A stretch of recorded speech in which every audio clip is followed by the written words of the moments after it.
Hey all, this is David Ducker coming back at you, and today I'm going to be talking about intro scenes in RPGs. First impressions. You only get one. You can only make one first impression. Make a good one. So whether you're a GM bringing in an NPC or you're a player introducing your PC, make that very first scene a defining moment for them. So find something about the character you want to push, you want to display, and find a way to tell that in a scene. Find a way to show it by actions. We had a couple of NPC introductions today in session, so I'll go through those because they were great intro scenes. First one, we introduced Agatha Waldberg. The party comes into a courtyard. Their companion is wounded with poison. They've dragged him in the back of a wagon. This girl comes rushing up to the wagon and looks down on him. She feels his forehead. She clasps her holy symbol in her hand. She says a prayer, and she starts directing her handmaidens to get him on a stretcher and get him into the temple where she can try to heal him. So we've established that she's a caring individual, and we've established that she's a pious individual right there. Boom, 2 character traits just in that half of the scene. Player character comes in, and he says, I have some troll fat, which has regenerative properties. Maybe you could use it to make a potion to heal him. So this female NPC, Agatha Waldberg, looks at the troll fat and she's startled. She turns up her nose. She starts criticizing the PC. She said, "What is this? What are you talking about? Get this out of my face. It stinks." So now we've established that she's unknowledgeable in that area, and we've established that she's squeamish as well. So we've got 2 more character traits right from that one reaction. So that's a great intro scene for that character. You got 4 character traits right there. Plus your description of what she looks like, which can reveal a lot about her as well. And another great thing you can do with intro scenes, especially if you're a GM, if you're bringing in multiple NPCs, contrast them against each other. Because she's waving her nose, she's waving her hand in front of her face and turning up her nose at the stank of the troll fat. And another maiden comes in, and she says, I apologize for my sister. She's not very knowledgeable, and she's being extremely rude to you as well, but her heart's in the right place. Sister, this is troll fat. It is a powerful reagent. I can use it to make a potion that could cure their friend. So now we've got the new character in. We've established that she is knowledgeable. We've established that she's polite because she apologized. And we've established that something about her relationship with her sister as well, and that they're sisters.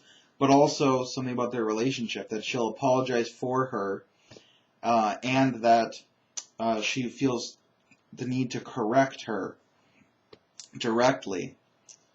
So that says a lot about their relationship, and it can say a lot about their personalities as well.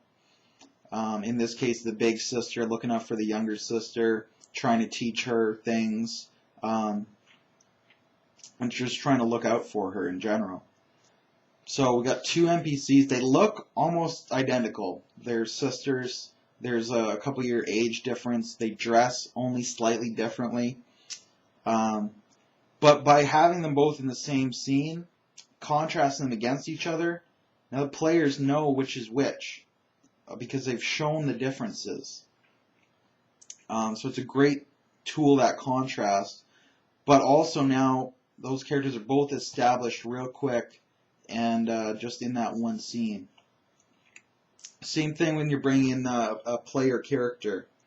Um, I'm just trying to think if I've got any good anecdotes on that.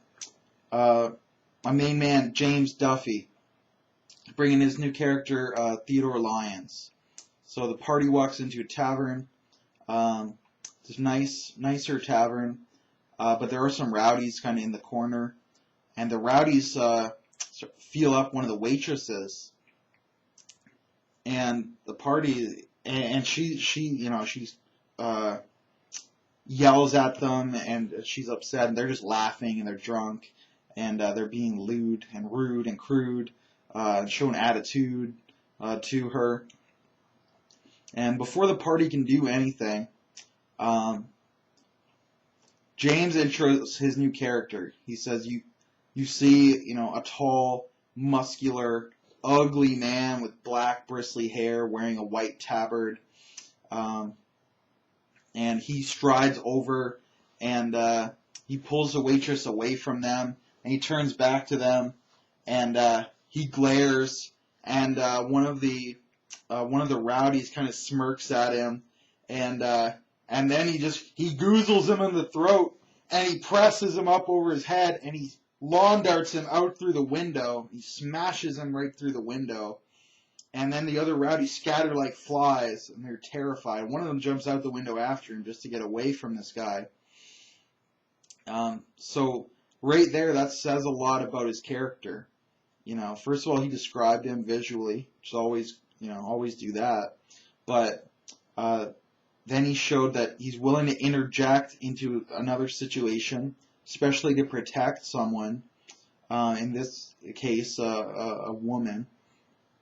And then he's not afraid to get in somebody's face and enforce discipline if he's not respected, if he's not shown respect. So we've learned a lot about him, and we've learned that he's a badass. Because if you're a player character, you probably want to be badass in some way. You don't have to be fighting badass. You don't have to be magical badass. You don't have to be a political badass.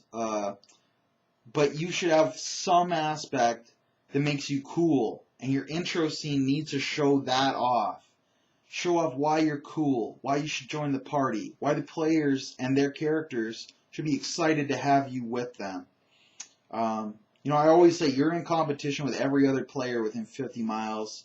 As a GM, you're in competition with every other GM within 50 miles. Because every GM wants the best players, every player wants the best GM.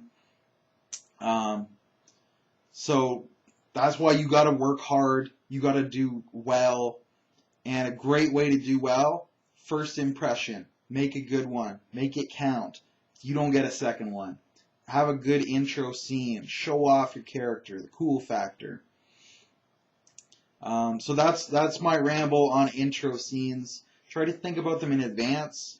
GMs, give your players some narrative control on their intro scene. Let them do whatever they want to do, as long as it doesn't wreck or derail your plot. It's just one scene. It could add so much. Don't take it away from them. So that's it. I can also talk about gimmick infringement. My gimmick is that I'm a two-handed sword fighter and I'm completely jacked. And your gimmick is you're a two-handed sword fighter and you're completely jacked. We're going to have problems there.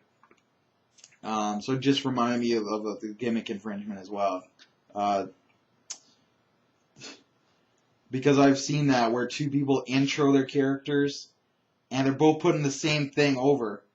It's like, oh, you press slam somebody through the window. Okay, well, my character comes along. He's even more jacked. And he's even uglier, and he's even meaner, and he saves a hobbit from from being persecuted for his stature. Somebody being racist against a hobbit. My character comes in, and I jackknife powerbomb him through the bar, and I kill him. So I've seen things like that. Don't do that. Show off how your character is different from everybody else's character. Not how you're better, just how you're different. That's what you want to do in the intro scene. because nobody should be better than anybody else at their gimmick. Asterisks, some exceptions may apply. There's an exception to every rule, but in general, don't try to infringe on somebody's gimmick. It's not cool. But I'll do a whole video on that. You just wait. You just wait and see. I might do it right now. Thanks for listening to my ramble, though. And have a good day in YouTube land. Cheers.